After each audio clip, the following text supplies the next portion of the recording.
The Early Childhood Education Report came out of the OECD's evaluation of Canada. We were identified as a policy laggard. We were last in spending, and our children were least likely to attend an early education program.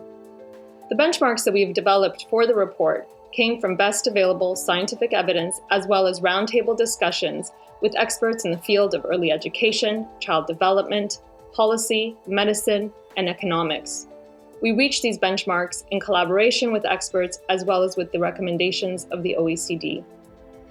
What is important is that these benchmarks are somewhat tailored to Canadian reality. All of these benchmarks have been reached in at least one jurisdiction in Canada, so they really do reflect Canadian values and Canadian society. These benchmarks include governance. Are ECE services fragmented across ministries, or do we see integration? We look at funding. How much money is invested in early education?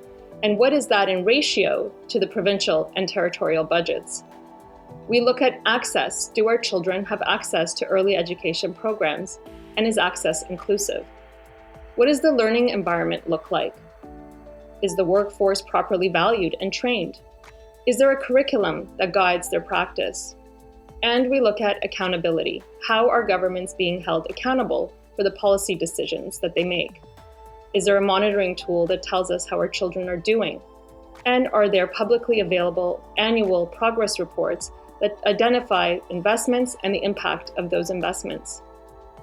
These are the 5 broad, equally weighted categories, and within these categories, we have 21 benchmarks, together totaling 15 points.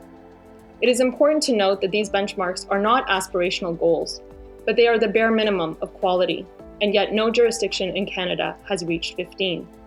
However, progress has been made across the country, and we continue to better understand the importance and benefits of early childhood education for children, for families, and for the socioeconomic health of our country.